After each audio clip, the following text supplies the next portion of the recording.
Magandang gabi, Pilipinas. Matapos ang ilang taong paghihintay ng buong bansa, sa wakas ay nagkaroon na rin ng kasagutan ang mga tanong ukol sa legalidad ng isa sa pinakakontrobersyal na batas sa ating kasaysayan, ang Reproductive Health Law. Nito ramang nakalaang linggo, matapos alisin ang ilan sa mga probisyon ng nasabing batas, ay idineklara ng Korte Suprema na not unconstitutional ang Reproductive Health Law, isang aksyon na lubos na ikinatuwa ng mga RH advocates sa bansa. Ako po, si Cathy San Gabriel. Ngunit matapos ang deklarasyong ito, ilang mga katanungan na rin ang umusbong ukol sa effectivity ng nasabing batas. Ano nga ba ang mga naging basihan para masabing constitutional ito? At paano nga ba makakaapekto sa mga isyong pambansa gaya ng kahirapan at overpopulation ang RH law? Ako po, si Kirby Cristobal. Yan at marami pang iba ating tatalakayin ngayong gabi. Ako po si Attorney Mark Castrode. Samahan po ninyo kami sa 1.5 oras ng paghimay sa isyong ito. Dito lamang sa RH Law, a PTV Special Forum.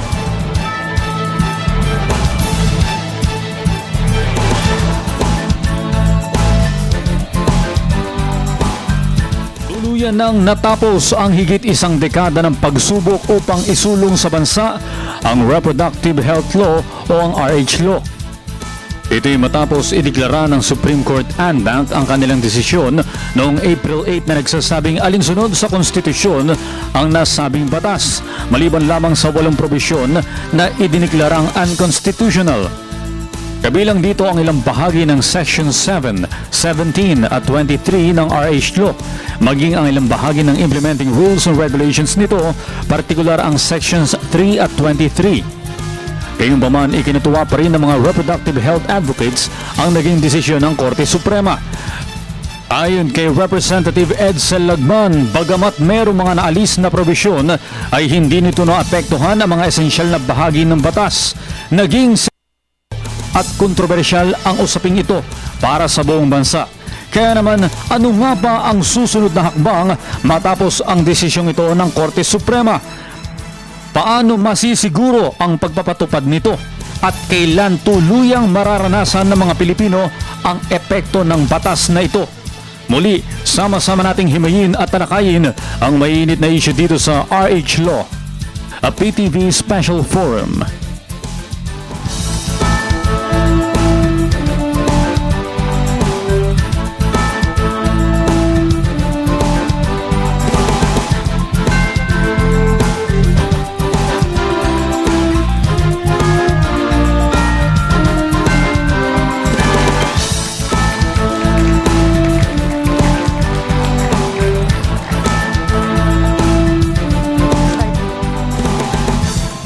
Muli isang magandang gabi, Pilipinas. Napakainit po ng usapin na tatalakayin natin ngayong gabi, yung RH Law. Mark, medyo matagal-tagal na rin inintay ng sambayanan kung ano nga ba yung kahahantungan ng batas na ito at nagdesisyon na nga kamakailan ang Korte Suprema. Napakalaging bagay po na itong inilabas ng Supreme Court. Ang desisyon na hindi unconstitutional itong batas na ito. Siyempre hiningi ng maraming grupo na i-strike down ng Supreme Court itong batas na ito, pero nakapasa sa test of constitutionality at matagal na panahong pinagdebatihan ito sa Kongreso, 16 years, mahigit pa siguro, ngayon ipapatupad na. Ano nga ba ang implikasyon na ito sa ordinaryong Pilipino? At ito nga ba yung solusyon sa mga problemang kinakaharap ng ating bansa tulad na lang ng kahirapan at overpopulation? Napag-usapan na natin ito nung mga nakaraang episodes ng inyong special forum. Pag-uusapan natin muli dahil pinal na ang desisyon na yan at papatupad na. Kaya pakilala natin yung tutulong na magpaliwanag. Kasama po natin dito sa studio isang legal practitioner, Attorney Cynthia Rojas. Magandang gabi po sa inyong lahat. Maraming salamat sa imbitasyong ito para makasama sa legal forum ngayong gabi. Matindi ang legal issues dito, kaya dalawang abogado ating inimbitahan. Isa na namang legal practitioner, Attorney Anthony Purganan. Good evening. Thank you for inviting me. Samantala dito sa kabilang banda, isang pro-life advocate, Ginoong Lito David. Isang mapagpalang gabi po sa inyong lahat. At kilala siya bilang PTV, pero ang hindi alam na marami, siya po ay aktibo sa student movement at naging advocate na rin ng maraming mga issue sa ating bansa. PTV News anchor JC Tahano. Good evening. Thank you for having me here. At ito rin aktibo sa That's mga right. pangunahing issue. Dati rin siyang isa sa mga miyembro ng UP Student Council at ngayon nga ay news anchor siya dito sa Telebisyon ng Bayan. Jules Giang. Magandang gabi po sa lahat. May nire-recruit po namin yung mga student leaders para maging anchor dito sa PTV. Matatalino po kasi. Alright, before we begin, meron itong konteksto, Cathy, di ba? Oo. Pinag-usapan na natin ito, naipasa na ito, pinirmahan ng Pangulo, pero may mga nangyari. Oo, gaya nung sinabi dun sa kanina sa report no, bago tayo nag-umpisa, ilang taon din ang inantay bago maipasa ito at nung naipasa ay napigil nga. That's right. So ano nga ba yung naging status nitong RH law bago magdesisyon itong Korte That's right. Suprema? Itanong natin kay Attorney Anthony Puruganan. 14 years roughly, okay, ang ginugol, okay, ng ating mga lawmakers, okay, for the finalization of this RH law. And finally, the Supreme Court has made the final decision, okay, for the implementation and declared it, okay, some portions unconstitutional.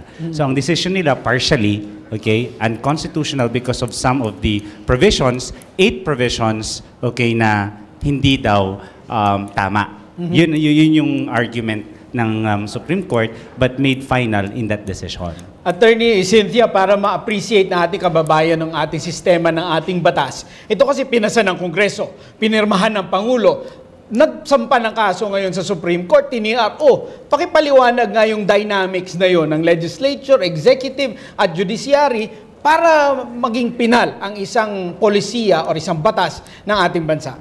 Okay. So narinig na natin na ginugol ng 14 years para maging batas itong RH law, no?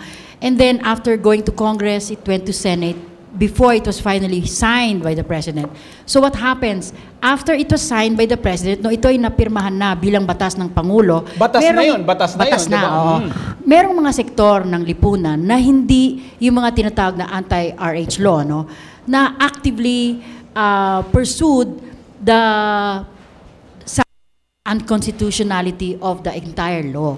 So they went to the Supreme Court, and the Supreme Court took the time to splice it provision by provision para malaman, to flesh out whether or not the law by itself is according to the Constitution itself. That's right. So ngayon na ang nagsalita na ang Supreme Court at sinabi na the law itself, which in essence says, gives the government the right to provide family planning services to all citizens, then and striking down all those other provisions which it saw to be unconstitutional, it is now law, which should be upheld by everybody or followed by everybody. Interesting, Cathy, dahil napakarami ang nag-file ng petisyon sa Korte Suprema at mukhang mabibigat din yung kanilang mga abogado. Iba't ibang grupo, Mark, yung mga anti-RH advocates nga, at marami silang dahilan. Isa dun sa mga tumututol nga, si Ginoong David. Alam ko po maraming dahilan para nasabi ninyo dati at nagpetisyon ng inyong grupo na unconstitutional. Pero ano po yung main reason kung bakit tutol po kayo dito sa reproductive health law? Walang pangangailangan para magkaroon ng ganyang batas eh. Lahat nung kailangan na itulong para sa mga ina at mga anak, no? Yung sa ating yung maternal care, no, child health care, nasa ibang batas na 'yan. Ang nangyari lang dito, sabi ko nga kanina, walang nakakabuti ang ipinipilit. At lalo't higit, hindi mo nilalagyan ng kaparusahan ang isang bagay na makakabuti. Ang nangyari dito sa RH Law, yung mga magagandang programa na ginagawa na ng pamahalaan noon, na hindi binibigyan ng kaukulang pondo, isinama doon sa isang batas na ipinasukan ng mga ilang bagay na hindi karapat-dapat, katulad ng intensification ng sex education, pamimigay ng libreng contraceptives kapag ang mga bata ay natuto na ng sex, no? Kailangan ng mas maraming contraceptives na pamimigay ng libre. At of course, yung sapilitan na pagsunod, no? Ang kagandahan na nangyari dito sa ruling ng Korte Suprema, na-uphold yung right to life, yung parental rights, yung spousal rights, na finally nagkaroon na ng definition kailan ba nag-uumpisa ang buhay. Bagay na lumabas doon sa deklarasyon, no? Magandang pag-usapan natin yung detalye na yan, Ginoong Lito, lalo na as we discuss yung diniklarang unconstitutional. Kasi gusto kong tanungin si JC, dahil in the past, or sa media, sa dyaryo, sa internet, parang lumalabas that this is a fight between the church and secularists. Yes. Yung those who want to see the Philippines not consider all religious or moral beliefs in coming up with policies. You think this was a fight between secularists and religious, JC? Actually, yun nga yung feeling ko isa dun sa mga myth, no, dun sa nangyaring debate, no, na sinabi nga mahaba, no, 14 years na. I don't think masasabi natin na all Christians, no, or even all Catholics, no, would support the side of anti-RH.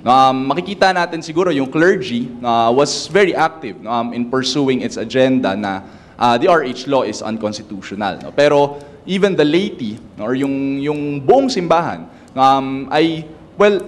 would reflect, no, na in fact 70% ng Filipinos agree with the law, and we all know, no, majority yung Catholic, no, dito sa ating bansa. So I don't think, no, this was a battle between the church and Christians, no. In fact, maraming mga pro-RH na mga Katoliko, no, and in fact merong mga grupo na Catholics for RH, no, for example, which is a non-governmental organization na nagtulak ng RH law.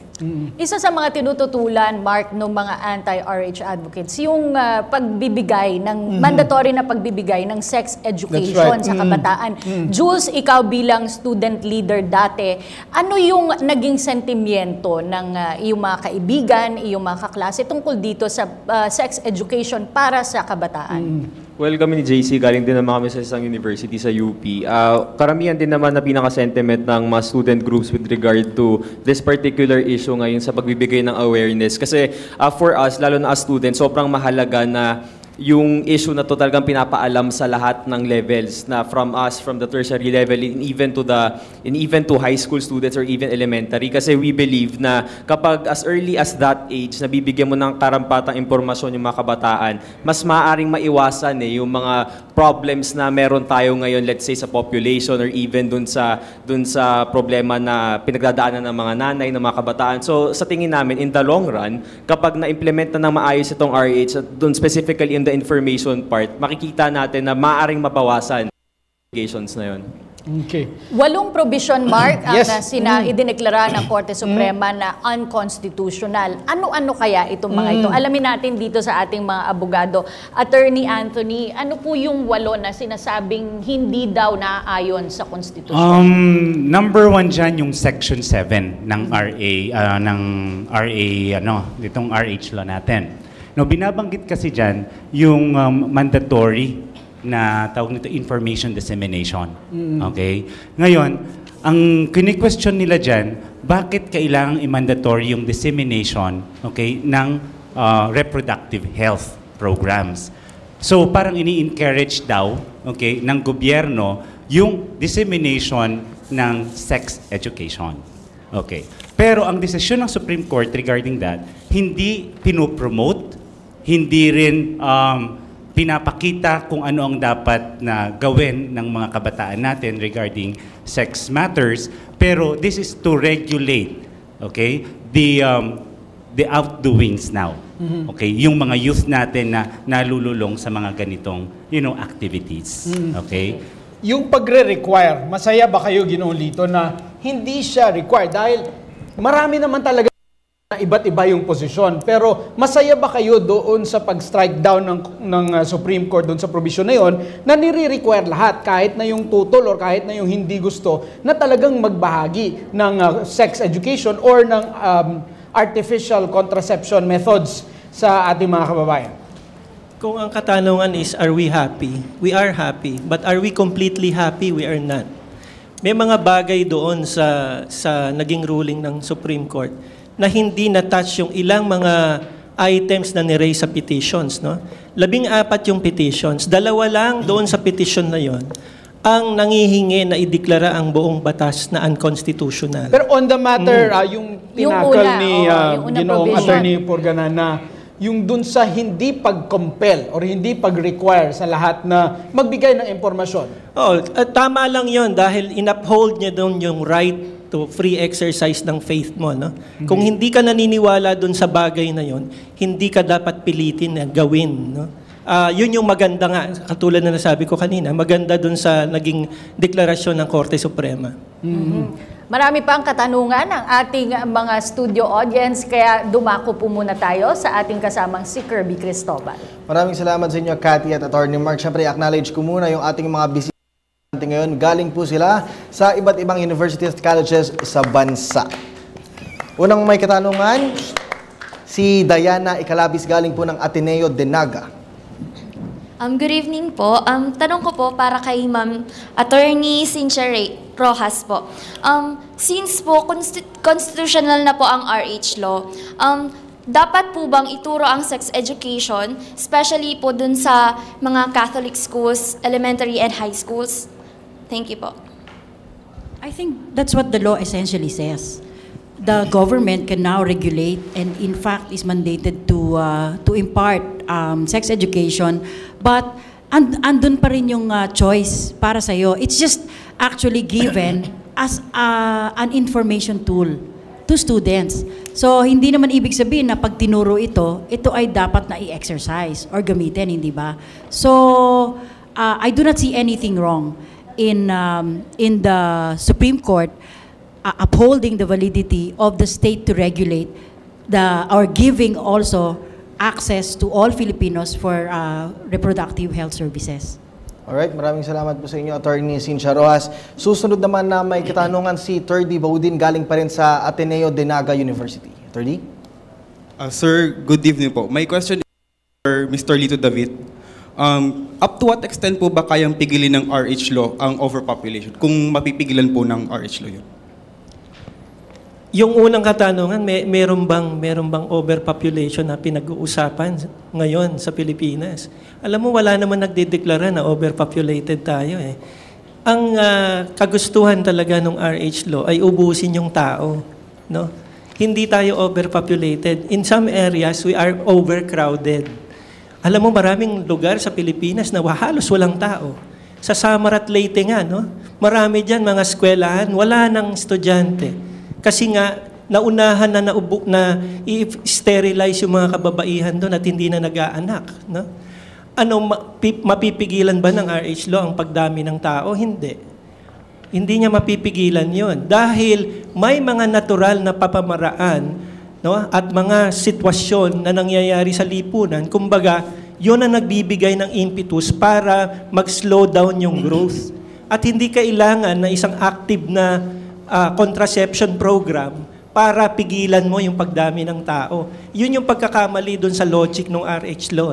Okay. Jules, gusto kitang mag-reply, no? Dahil yung mga kabataan ngayon, base sa studies, Cathy, ay napaka-sexually active at very early na sexually active yung mga Pero kabataan. hindi si Jules, hindi naman ibig sabihin na si Jules yun. Hindi ko sinasabi yun. Pero ang tanong ko kay in Jules, general. ang tanong ko kay Jules,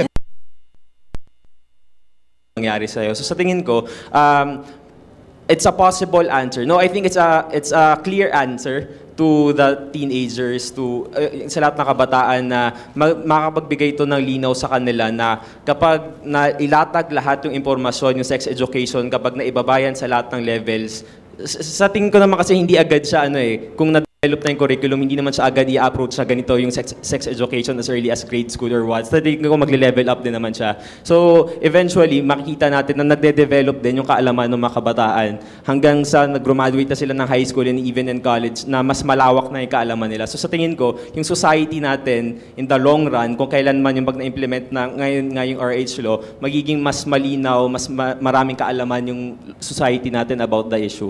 Pero gusto ko lang idagdag patungkol doon sa sex education. Noong ako ay nasa high school pa, hindi naman ganong katagal yun. Oo, sige. Panahon daw ni Mahoma, sabi ni Direk. Hindi naman. Pero isang Catholic school ang aking pinag-aralan. Napaka-stricto. Pero meron kaming sex education. Tinuturo yung iba't ibang paraan ng birth control. Oo, doon sa aming buntok, wala eh. Walang Okay, gano'n. pero gusto kong balikan, 8 provision nga daw, according to Attorney Anthony, yung sinabing unconstitutional. Sinabi na yung mandatory information dissemination. Yung isa pa? Ang isa pa dyan is yung parental authority. Okay? Let's say for example, yung mga teenagers natin, mga youngsters natin, okay, na miscarriage ka, and then may refer, nalaglag yung bata, okay. These are not cases of abortion. Why? Because unintentional. Now, would you be undergoing some treatments for reproductive health programs as imposed by the government because of the RH law? Okay, without the parental authority, can you proceed and go to these rural health centers all by yourself, okay, without the assistance of parents? Now, yun yung isa sa mga struck down, okay, from the RH law and considered to be unconstitutional as declared by the Supreme Court because it lessens or weakens the relationship between parents and their children. Okay. Yung isa pa dyan is yung parental spouse. Yung original kasi na RH law natin, spousal consent, yes. Okay, yung spousal consent, kailangan daw wala. Let's say for example, in cases of tubal ligation. Okay? The other one is in cases of vasectomy. Okay. Now, can the husband undergo the treatment of vasectomy without the consent of the wife? Yun yung nakalagay kasi sa RH law. But then, the petitioners, okay, filed the unconstitutionality of that provision, stating that it would be, repugnant, okay, to what is stated under the family code, which is between husband and wife, everything must be dealt with by them. Pero hindi po ba katawan niyo yun at meron siyang karapatan na magdesisyon? Oo, Attorney Cynthia, sagutin mo yun. This is where the interplay of the family as the basic social institution would be important. Okay. I think this is the reason why these provisions were declared unconstitutional, because it really strikes down into the basic family unit, basic unit of society, which is the family. So I think the Supreme Court had all these provisions of law, took them into account to come up with a win-win situation. Okay. 3 provision pa lamang, Kati, na dineklarang unconstitutional ang atin na papag-usapan. Marami pang issues ang pwedeng talakayin. Lahat po yan sa pagbabalik ng RH Law, a PTV Special Forum.